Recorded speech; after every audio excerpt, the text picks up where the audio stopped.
All right, good evening. It's time to start our Bible study. How you guys doing?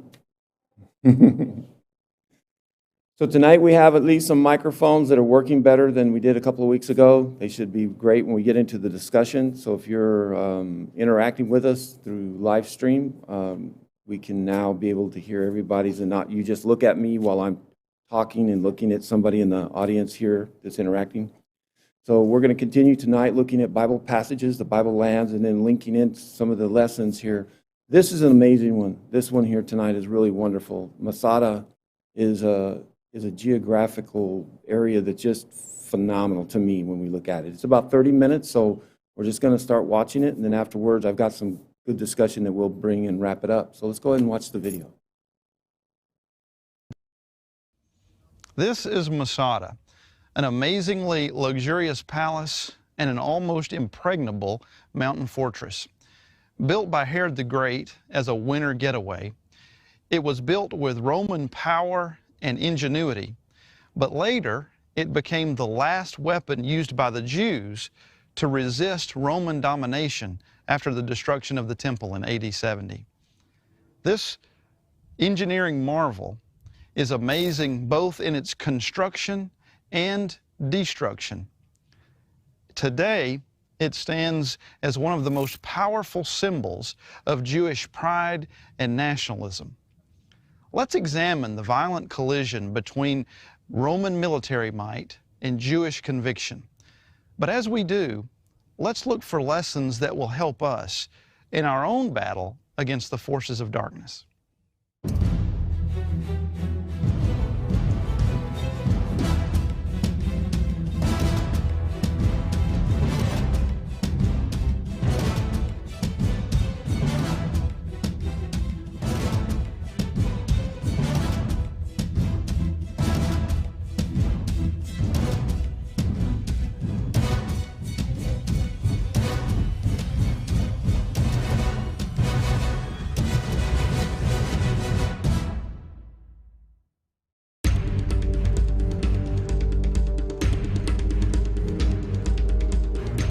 Masada is a desert plateau rising 1,300 feet above the Dead Sea.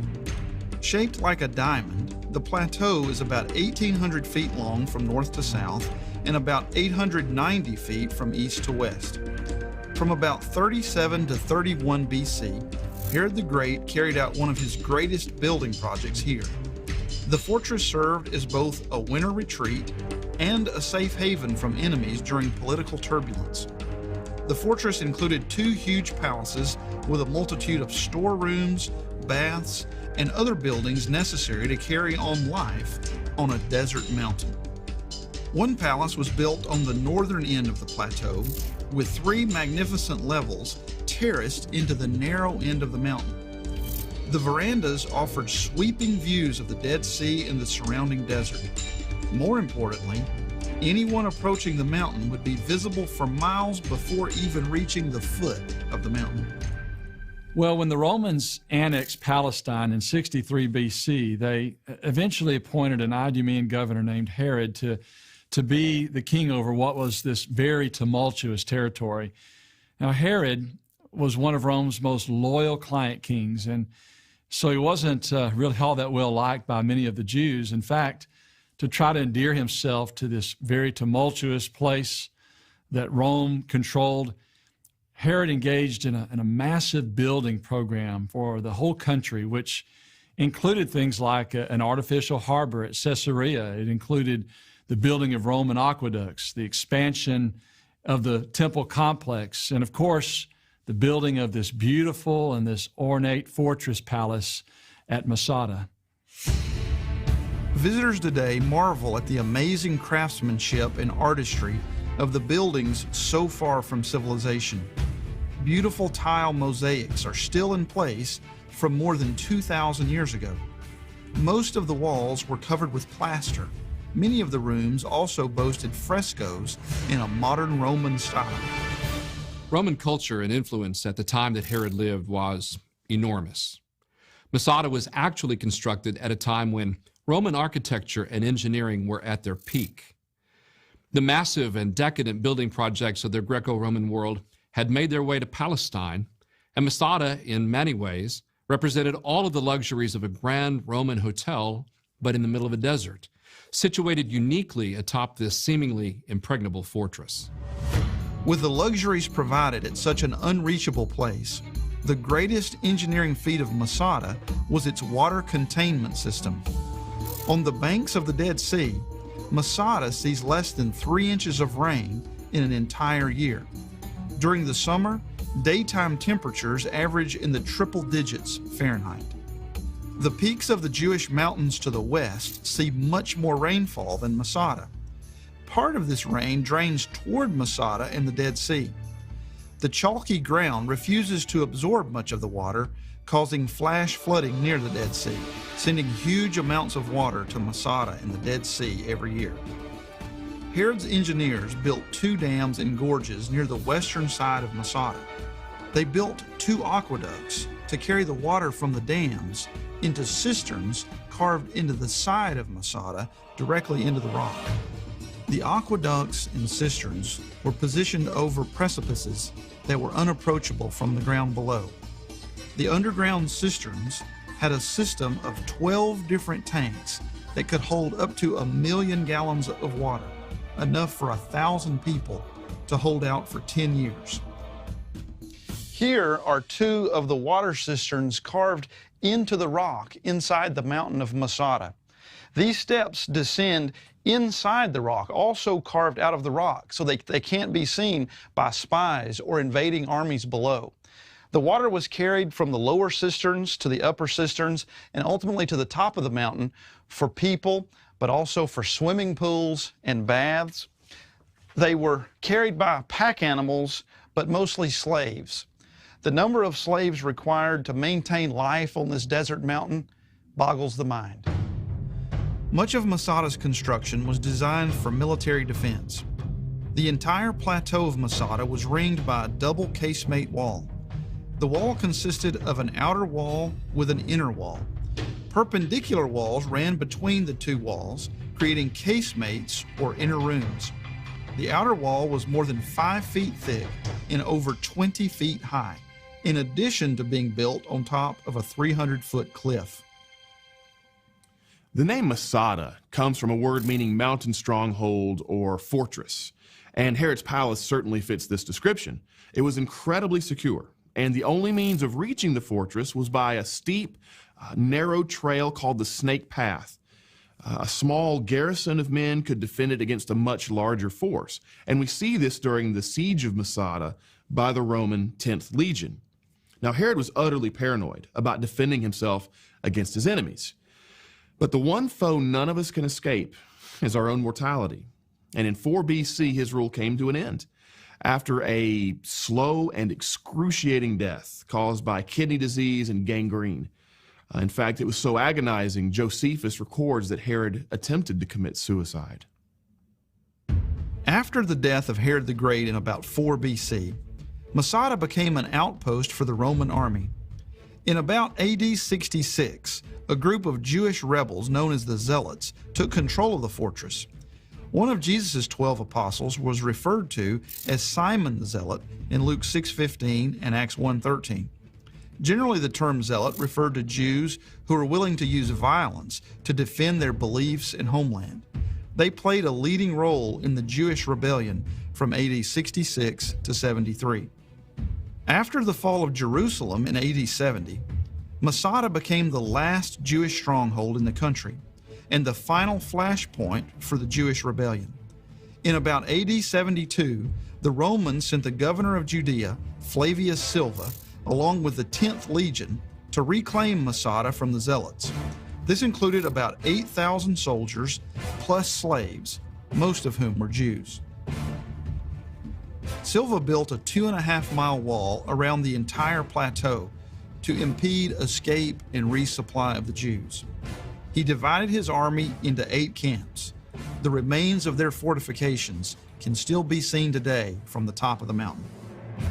The siege of Masada occurred around AD 73. By this time, the Romans controlled all of Palestine, and that includes the biggest prize of all, the beloved capital city of Jerusalem. That city and the temple had been completely overthrown. Now all that would be left was this isolated, insignificant desert outpost containing Jewish families and a small band of Jewish zealots. Someone might ask, well, why would Silva show up with the entire 10th Legion in the middle of a scorching and lifeless desert? Well, for one, it sent a strong message that Rome would not tolerate resistance, no matter how large or small. Second, it was a means of reinforcing and even showcasing the siege tactics against what many consider to be an unconquerable fortress. Silva wasn't going to allow the famed fortress palace of Masada to go down in history as having thwarted the Romans. When General Silva arrived, he found a ridge that ran with a sharp crest on the western side of the plateau, not quite to the top of the mountain. Silva decided to turn that ridge into a ramp. The ridge's crest was far too narrow for heavy siege towers or for many soldiers to gather in mass. The Romans hauled in material to build a road on top of the spiny ridge.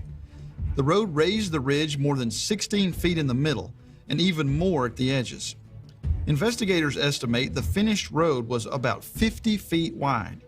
At the top, the road came to about 40 feet below the top of the mountain. To reach the top of the mountain and to breach the walls, the Romans built a magnificent siege tower. The tower probably stood about 70 feet high and was probably about 30 feet wide at the bottom. On top of the tower, the Romans put catapults and archers to attack the Jews on Masada. Just below the top platform, a huge battering ram swung from ropes. The Romans used the battering ram to destroy the stone wall at the edge of the plateau. Well, we can only imagine what the Jews at the top of Masada might have been thinking as they are watching their Jewish countrymen who were forced to build this siege ramp and this battering ram to be used to come into their fortress and break through that wall. Masada, what might have seemed to them before as this impregnable fortress and this virtual safe house from the Romans, was now a fortress of misplaced faith. And with the building of that siege ramp, Masada was now showing signs that maybe it just might be overthrown.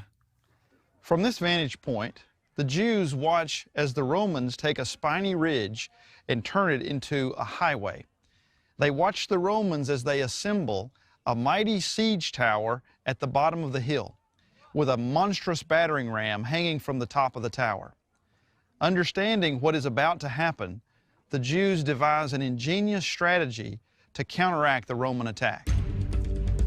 Masada had numerous buildings with stone walls, but roofs built with wooden beams. The Jews dismantled over 90% of their roofs to extract the wooden beams. The Jews gathered thousands of beams 13 feet long and hundreds of beams about 7 feet long. The long beams were stacked on top of each other with their ends abutting against the outer stone wall at the top of the Roman ramp. This stack ran a length of about 75 feet and rose to a height of about 25 feet. About 12 feet inside the inner end of the first stack of beams, the Jews built another stack of the shorter beams. Between the two stacks, the Jews filled the space with rocks and dirt, constructing an earthen rampart between the stacks of beams. When the Roman battering ram begins to demolish the outer wall, it only solidifies the wooden wall. The battering ram drives the beams into the earth on the other side. The new wall is virtually immune to a battering ram, but the Romans are not easily discouraged. When General Silva realizes that he's battering a wall of wooden beams into an earthen rampart, he quickly changes strategy. The battering ram falls silent. The Romans shoot flaming arrows into the beams. Soon, flames can be seen from the Roman camp below, and the wind carries the flames into the interior of the fortress. The next morning, the Romans pour through the opening with swords drawn, ready for a fierce battle. Instead, silence. No arrows, no swords, no burning oil. Only a clear spring morning with several buildings on fire. On the last night before the fall of Masada, when the Jews saw the reinforcement wall burning, they knew that their cause was lost. According to Josephus, Eleazar ben Yair, the Jewish leader, he delivered an impassioned speech to the entire group of nearly 1,000 people.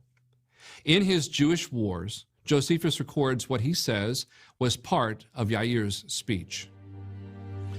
Let our wives die unabused, our children without knowledge of slavery, preserving our freedom as a glorious winding sheet. But first let our possessions and the whole fortress go up in flames. It will be a bitter blow to the Romans, that I know.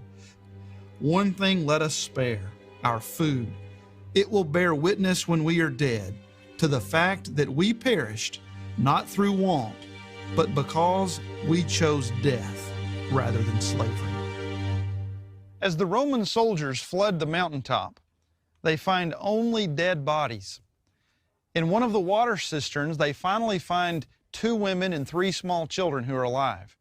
From these 5 survivors, they learn the story of the Zealots' last hours on Masada. The Jews saw suicide as a deplorable death. The Jews of Masada found an alternative to this disgrace. Each man was charged with killing his own family. 10 men were chosen by lot to then kill the other men. 1 man was chosen by lot to kill the remaining 9 and then take his own life. Each person's throat was cut to provide a quick and painless death. The last man lit the palace on fire and then ran himself through with a sword. Much of what we know about the siege of Masada and the deaths of the Zealots comes from the Roman Jewish historian Flavius Josephus. Josephus was a Jewish military commander during the First Roman-Jewish War, and according to the story, he surrendered to Vespasian and ended up working for the emperor's family. His writings are the source of important accounts of history that coincide with the New Testament on things like the historicity of Jesus, the historicity of James, descriptions about the temple, and things like that. Josephus is an indispensable resource for information about Jewish history in the first century. But we have to ask the question, is Josephus reliable? If we hold him to the same standards as other historians of the time, I think the answer is yes. Some have sought to cast doubt on the account of Josephus, who was not an eyewitness to the events at Masada, though he lived in the region as a teenager. However, many things in archaeology serve to confirm his account. When Masada was first excavated in earnest, beginning in 1963, the investigators noticed a strange burn pattern in the many buildings on the mountain. Many of the rooms had the remains of ash covering the floors, but many adjacent rooms did not. Normally, with the presence of so many rooms with a very hot fire, one would expect neighboring rooms to be badly damaged as well. Archaeologists believe this mystery is explained by the missing ceilings. The buildings on Masada were made of stone covered by plaster. The roofs were made of wood, beginning with the beams and then covered with other materials, including wood. The rooms with no ceilings did not catch fire with the other rooms. The rooms that still had ceilings of wood caught fire and burned. The pattern of burning teaches us which rooms the Jews used to mine wooden beams. Many military implements were found strewn over the whole mountain. Arrowheads were found littering the entire mountaintop. Stone missiles, similar to cannonballs, were found in rooms bordering the wall. The Jews carved these 18-inch balls out of limestone to roll down on the Roman soldiers. Additionally, 5-inch dolomite stones were used in Jewish catapults against the Romans. The most striking piece of confirmation evidence was found on shards of pottery. In one room, in a pile of rubble and trash, excavators found broken pottery with Jewish names written on them in ink. One of the names was Ben Yair, the family name of the Zealot Jewish leader. More than likely, these were the lots used to determine who would kill the others. You remember that one of the greatest discoveries at Masada was the discovery, which we know from Josephus Flavius, about the lethal lottery, which all the men, after they killed their wives, they made a kind, they all gathered, they made a lottery, and they choose 10 people who should kill all the others, right? And as you know, at Masada were discovered 11 pieces of pottery with names. Why 11? Because also the name of the commander of Masada is there. And there are 11 names, and they are very interesting. And names are, you know, also nicknames, which means it was done just ad hoc for something, you know, for the moment. For example, the man of the valley, the fisher, the man with the curly hair, you know, all kind of nicknames, the son of the baker, you know, names like that. And I found those 11 shards. Well, when I think about the archaeological evidence that has been unearthed at Masada, and then I compare it to the testimony of someone like Josephus, it really does thrill me to know that here we are some 2,000 years later, and we have at our disposal so much information about the ancient past, in particular, the people of Israel and what they believed religiously and politically. Now, in a very similar way, and this is a very important point, Masada reminds me of things about the Christian faith.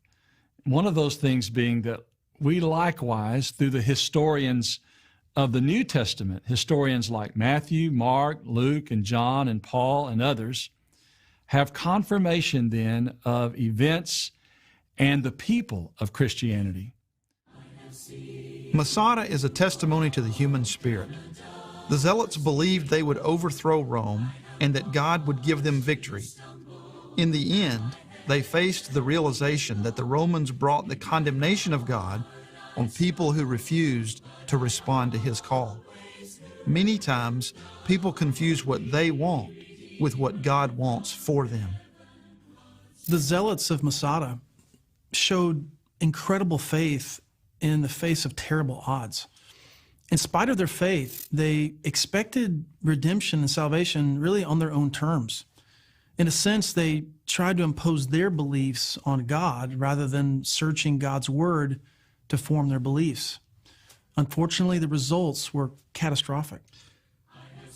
The Jews and the Romans believed the mountaintop fortress of Masada to be impregnable. They were wrong. No earthly fortress can protect anyone from all enemies and invaders. David also took refuge in the mountains surrounding Masada. But in Psalm 18, he wrote, "The Lord is my rock and my fortress and my deliverer, my God, my rock, in whom I take refuge, my shield and the horn of my salvation, my stronghold. I call upon the Lord, who is worthy to be praised, and I am saved from my enemies." In contrast to the Jews on top of Masada, David understood that true safety comes only from God Himself. God is the only one who can deliver from any enemy, even sin and death. God is the only source of true freedom. We must put our faith in God alone and in no earthly fortress. Masada stands as a symbol of an indomitable spirit. Herod the Great built a luxurious palace in a seemingly impossible place. The Romans conquered a seemingly impregnable fortress. The Jews refused to submit, even in the face of defeat. But ultimately, they all lost. But they all remind us that true victory is found only in Jesus Christ. You are the canyon and I am a crevice. You are the heavens and I am a star. You are the thunder and Rising out of the Judean desert in Israel, there's this gaunt, and yet there's this majestic, large outcropping of rock that forms a massive plateau that's known as Masada. Now, as you drive along the western shoreline of the Dead Sea, it's easy to spot this peculiar promontory that looks sort of like a mountain island amidst a barren terrain that has this narrow pathway that snakes its way up from the base to the mountaintop some 1,200 feet above to the peak. And the word Masada is a Hebrew word, and it's often translated as stronghold or something like fortress. It's found several times in the Old Testament, both in 1st and 2nd Samuel and in the Psalms, and it refers to a place where David fled during a time of crisis, and also it's used in the imagery and poetry of the Psalms. Masada truly is a thrilling place to visit. It's thrilling to me not only because of the connection to King David, but also because of the vivid imagery of what a stronghold looks like and how that helps us in understanding more about the power of God. But Masada is also important because of the history that's associated with the Jewish people and their own fight for freedom against the Romans during the latter part of the 1st century. Today, Masada is a part of the National Parks Association, and it's become one of modern-day Israel's greatest symbols of courage and defiance against tyranny. So for me, this place represents not only the courage of a people fighting for freedom, but it also brings to mind many lessons about faith, about hope, and the struggle of humanity to be a people, and the struggle for all of us to walk by faith. What stood out most in my mind about Masada is that no earthly stronghold is impregnable. They thought it was impregnable. They thought they couldn't be reached there, but ultimately they lost. Ultimately they were defeated. There's nothing on earth that can protect us. There's nothing on earth that can truly keep us safe. If we want actual security, we have to look somewhere else.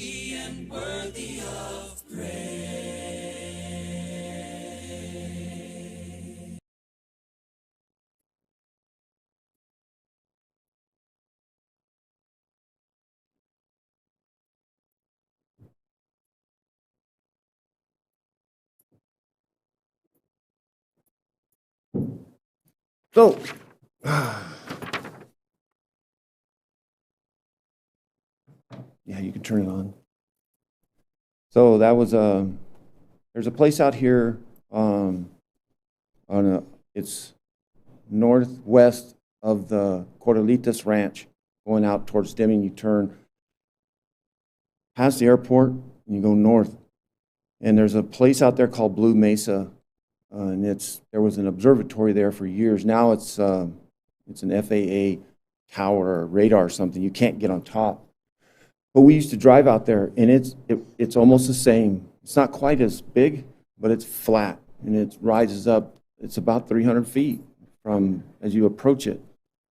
And I've camped up on top of that looking down, and we had some friends that were driving up one time, and we were looking down, and I thought, man, this is a great place. You could up here, you got visibility, you could have this type of control of that. So I could see where this would be a very natural place to try to set up for defense.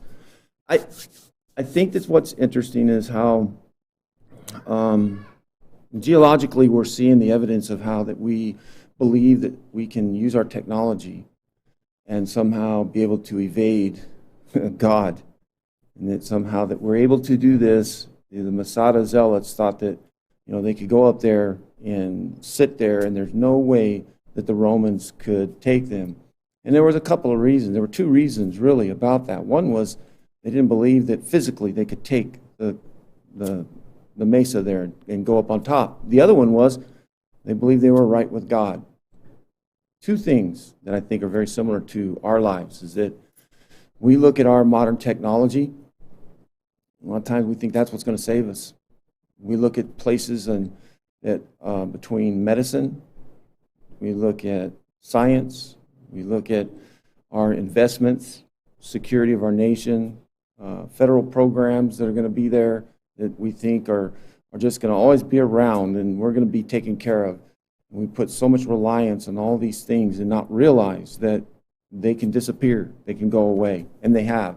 And this is an example, I think, of that, where people that were of God initially had placed their faith in a physical building of a man and then turned around and believed that their faith was right and what they're doing was correct. And it's kind of frightening to me because what are we doing? You know, that it's kind of paralleling to that. And one other thing is that they were flatly ignoring that God was bringing his judgment upon them. And that yet they didn't see it. They couldn't see that this was God carrying this out. The very same God that was their God that they rejected, and now he's fulfilling what he already told them was going to happen, and they couldn't see it. That is kind of frightening as well. In 333 BC, a man named Alexander the Great came along, and he had been prophesied about by Daniel nearly 300 years before Alexander the Great. And he came to this little city called Tyre. And it was a coastal city on the Mediterranean Sea, and it was very fortified. And they had a little island out in the bay. And so when Alexander the Great came through with his massive army, he had already defeated the Medes, and they were on the run from him. And he's swinging down through that area, heading towards Egypt. And he comes to Tyre. Now, he gave them an option. He would always give them an option. Surrender and submit to me, or I'm going to burn the place down. And a lot of the places he come up to went, we surrender. And they would give it. Tyre raised up and said no. And they tried to stand against him. And they had a little island out in the bay that was impenetrable to them. It was very similar to Masada because it had walls around the island, and it was out in the middle of the bay. And Alexander, you know what he did? He tore down the buildings that were on the bay, on the shore, and started building a causeway out to that island. And he started hauling dirt and hauling rocks and bringing it in, and slowly, and it took him over 8 months. 8 months. Alexander the Great was driven. He's like, I am not going to go bypass this. And some of his own generals were like, these guys are nothing. They're cockroaches. You know, they're out there on that little stupid island. But Alexander the Great goes, no. Now, you think that's insignificant until you start to look at the exact prophecies against Tyre. The prophet said that because of their ungodliness, that he was going to come along, God was going to wipe them clean, and that the only thing that would come about again would be a place for stretching of fishing nets, and that they would never rebuild there again. Now, the city of Tyre exists today. There's one there, but it's not on the same location. It's a distance away from it. But eventually, Alexander the Great built that causeway out there. He didn't have a navy, and so they were a little arrogant. They thought, well, you know, the Greeks don't have a navy. Well, guess what he did? He went and he got him some ships. He went and got him some ships, continued to build a causeway, and he didn't care. As they were getting closer to the wall, they would shoot arrows at the workers and kill them and stuff. And one time they burnt down some of the equipment, and he had to back up and start building again. I mean, he would not back off. And they were so confident that he couldn't do it, and he did. And we could go through history after history. The Tower of Babel is another monumental, I think, example of where we place within ourselves this confidence that we can accomplish things, and then God has given them a command, and that was to disperse and multiply, and they wouldn't do it. And so God stepped in. So we can see that on the national level. We can see it, you know, through stories like the Masada and stuff, but what about a personal way? What type of that do we have? I don't know if I have my VMix. I don't see any comments tonight. Sultans? What's that? What was the question again? Open it up. Oh. What do you got to say? Any comments? Or there's a microphone right there. If you just turn that thing on, can you see it? And then this way everybody else can hear us. Just turn it on and just talk in it. That way people that we're live streaming, So is it on? I turned it on. Okay, yeah, just put the little white piece. Is it hanging down low? Just go like this. Oh, yes, the little black knob. Just talk into that. I'm sorry, I'm looking at the wrong ones. Okay, yes. Yeah, just use the little.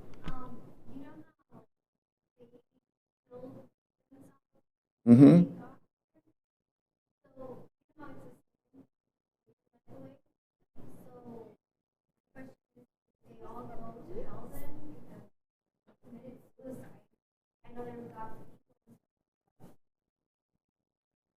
Well, that's what, see, did you remember the lottery?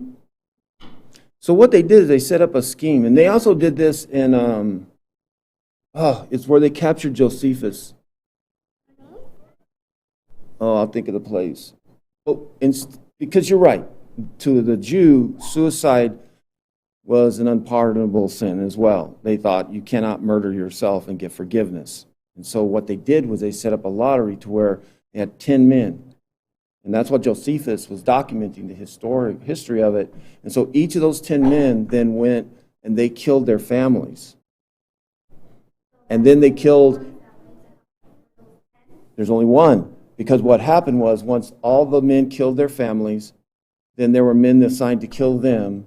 And they ended up whittling it down to basically to where there was one man left.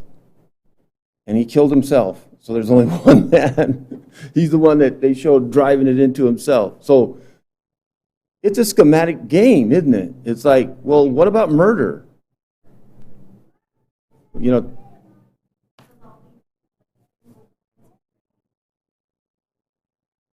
yeah. Suicide, and they're all the same. I mean, it's kind of difficult. Yeah, we'll talk about that. Eileen brought up about Jerusalem was taken by Nebuchadnezzar, much like Masada, and so was Jerusalem taken by the Romans as well. So we'll talk about that. This is very puzzling. You're right, because even like Saul, King Saul killed himself, right? And so it's a gray area, but it's.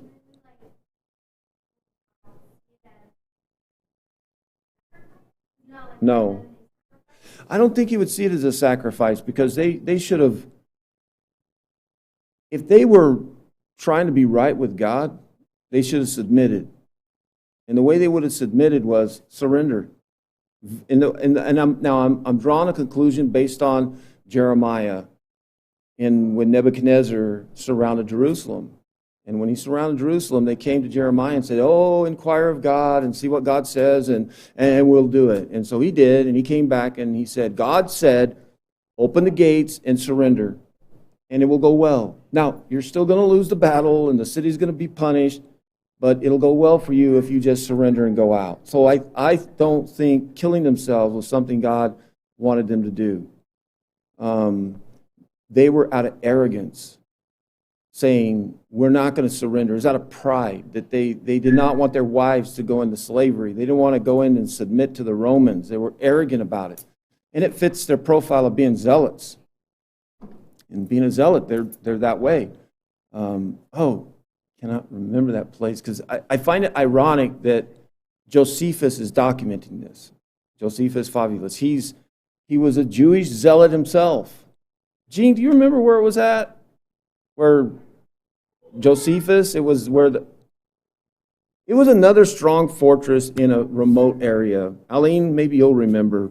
And the same situation. It was just before the destruction of Jerusalem. Now, Masada fell in about 73.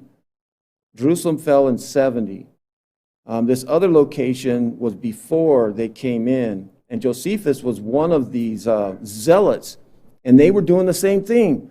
They drew lots, and they're like, okay, we're going to kill ourselves. We're not going to surrender ourselves to the Romans. And somehow, Josephus made it. And there's a lot of criticism. It's like, dude, you were the last one. You were the one that was supposed to throw yourself on your sword.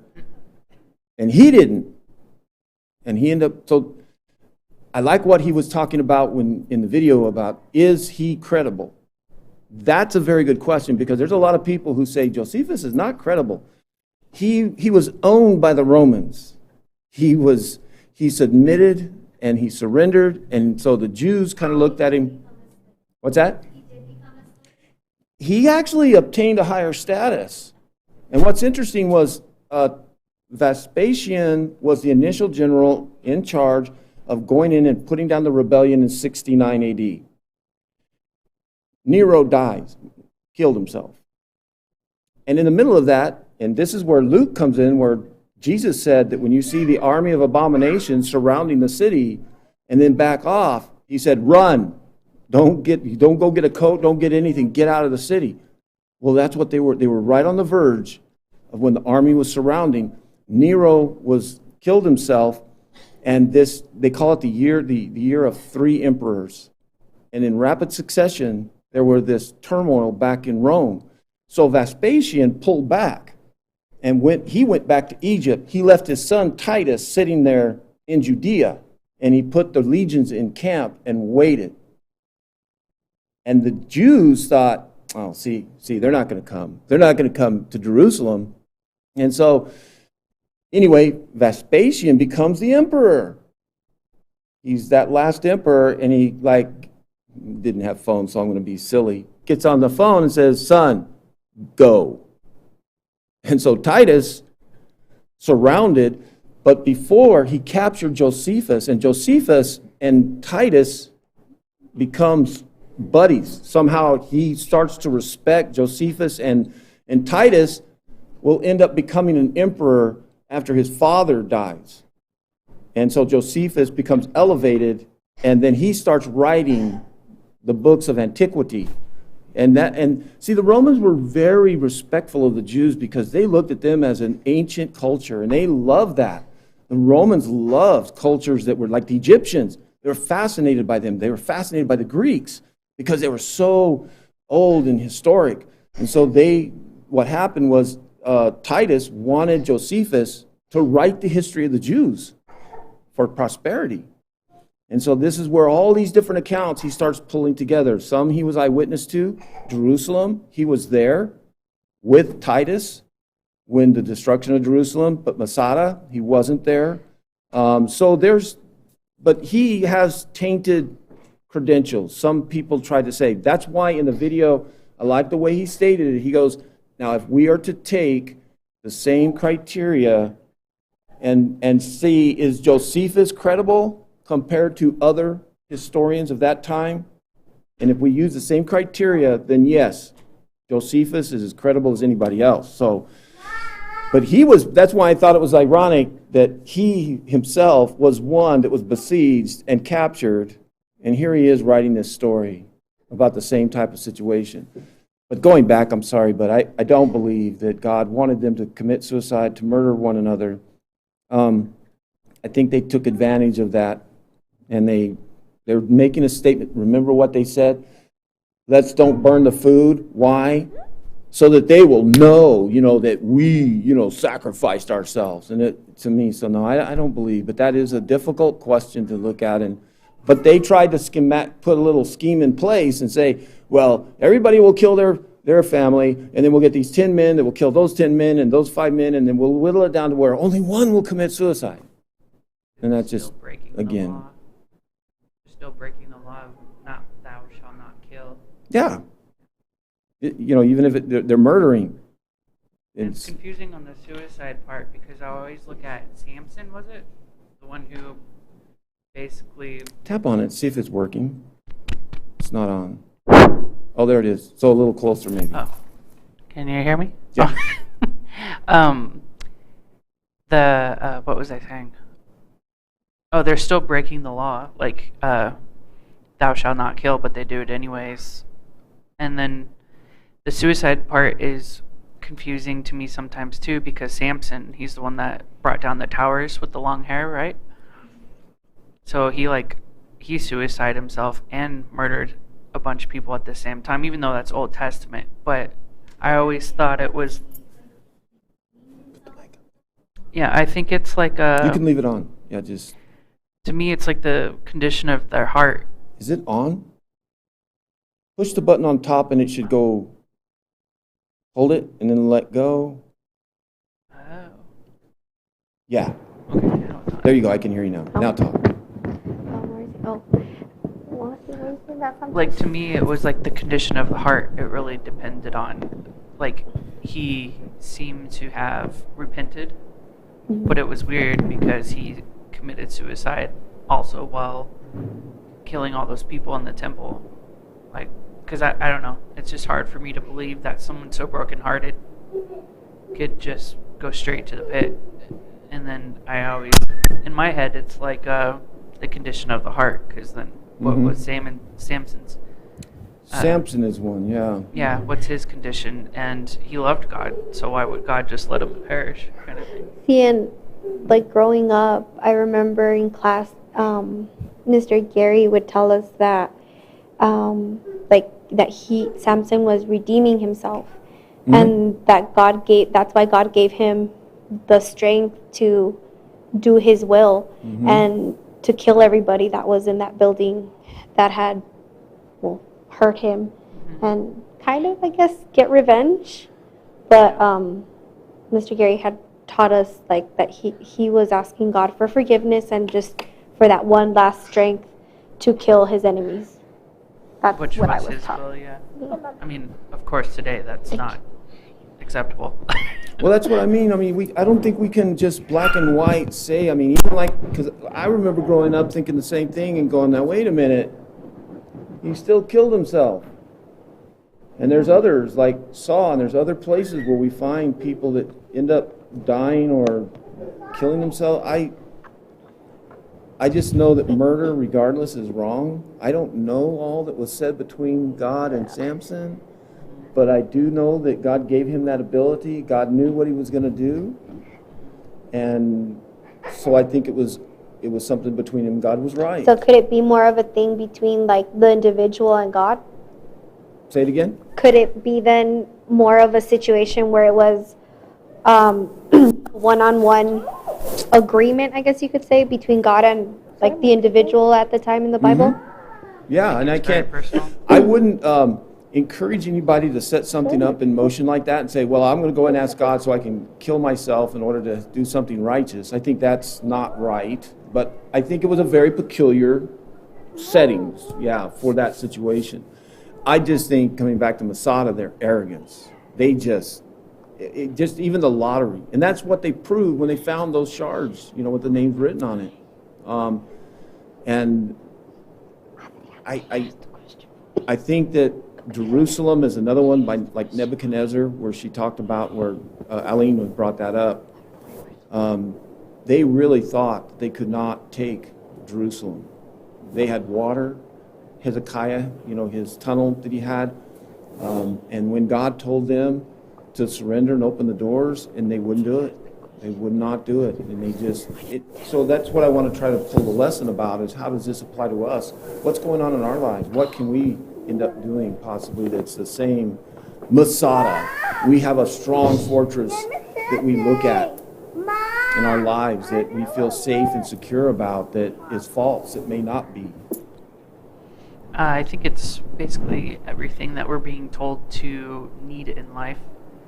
To be honest, like, we need the military, we need the security, we need to have the extra cell phone, Google where you're at and everything. They're making us scared. They're making us live in fear, and that's it's like everywhere. It's on social media. It's your security cameras that are actually, well, you can go into conspiracies and stuff, but you know where it's leading to, and it's more control from the rulers of this world. They're trying to tell you what best benefits you for your safety while sneakily controlling you at the same time and making you lose faith in God.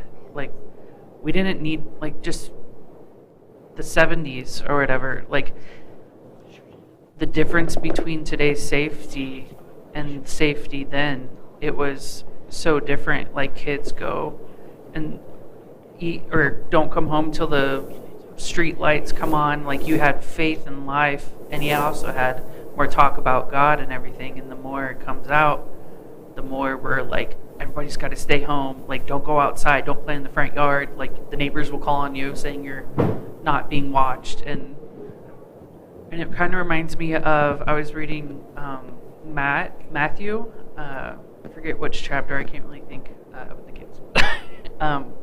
With the the seed sown, where they throw the seed, and the parable of the seed being thrown on either gravel, good soil.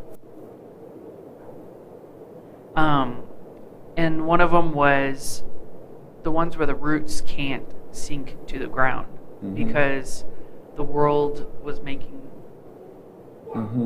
the world's worries were easily ripping you away. Like, you had the faith and you had the idea and you understood it, but as soon as something difficult and tribulations came through to you, or when the sun beat down on the roots, or the roots couldn't handle it. When we have that reliance on the world and we feel secure with it, and then we place our faith in God, and then we try to depend upon Him, it's a challenge because we go to the doctor, he gives us medication, and we feel better and go, aha, see there? So everything the doctor tells me is fine. Exactly. We've lived in peace in this nation for all of my lifetime. There's been some wars and things, but we've never struggled as a nation in a lot of nations historically. In the past, we've been blessed with many things, and we get comfortable with that. But nations fall all the time. People who should have lived with certain medical conditions because of what we have, they die. Just because we have those things, remember Bernie Madoff and the different investment schemes that just blew up and just destroyed people's retirements and investments that they had set up. They just felt so secure that there's no way these are going to just make it. I'm going to be able to survive and live the rest of my life comfortably, and then all of a sudden a scandal hits and bam, they lost everything. And so I think that's the evaluation we need to make within ourselves, is how much reliance are we making on technology and self-assurance, things like that.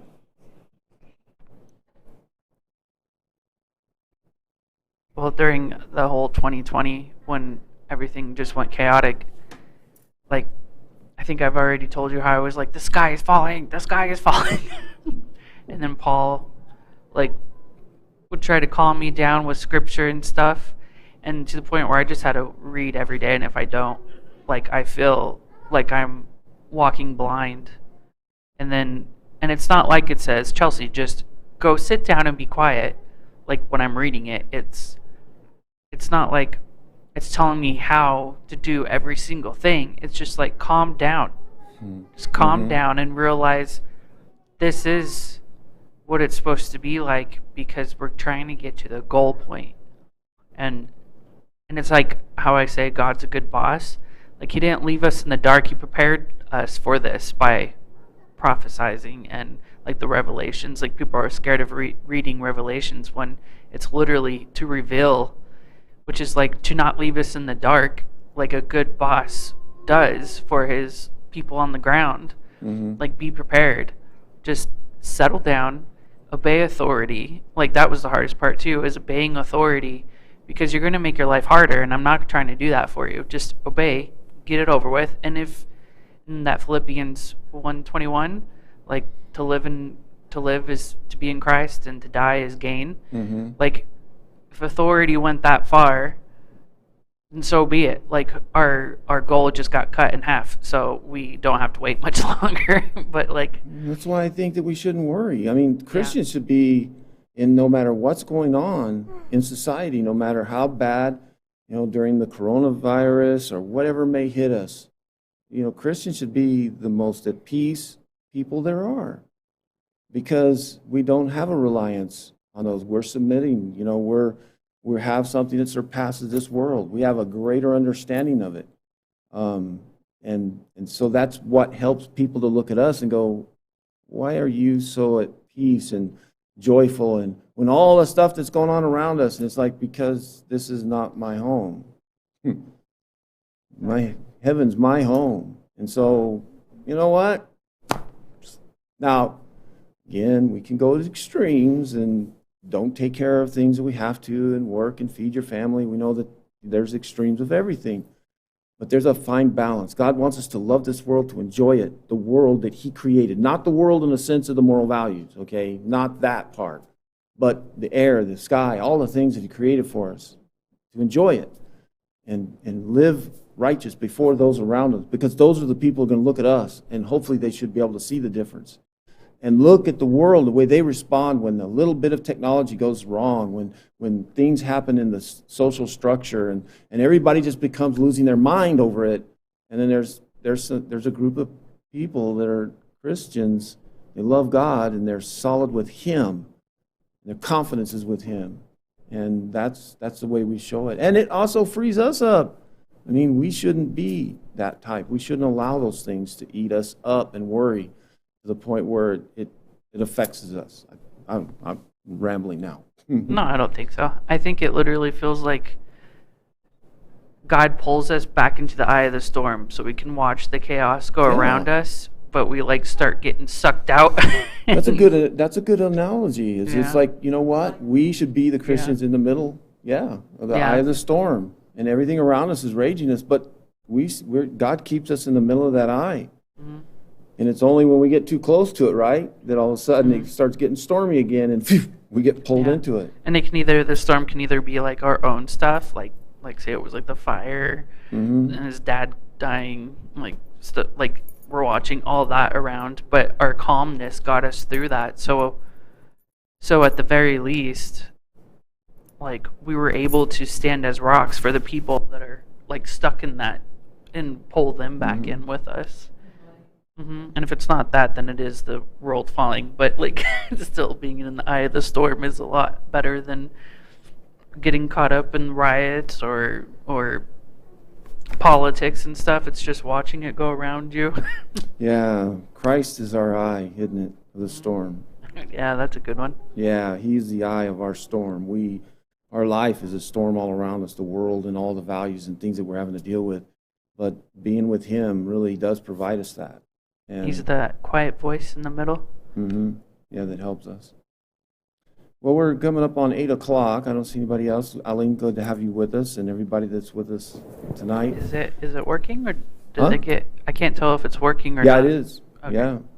Yeah, they were working good. So, and Eileen said she could hear us. So, we'll get a little better with getting it integrated into where people can hear live streaming some of the conversations that are going on. So, I know I've gotten some good positive responses. People like to hear, and then not just see me, like I said, just sitting here listening to you talk. And then everybody out there is going, what's he doing? You know, why are we watching? So, and then if you're online, you can sit and fire off some comments, and we can get more integration and conversation going. So it'll get better. We're getting better. Sometimes we get real busy, but I'm glad that I set this up to where now we can have a better way of communicating with everybody. So, all right. Well, let's not forget about next Sunday morning at 9:45 for Bible study, 10:45 for worship. Dorothy has a headache, a migraine again. She told me. We haven't heard anything from Crystal yet, so still waiting on that. If you're on the group text, you know what I'm talking about. So, all right. Well, we'll see you guys later. We're done.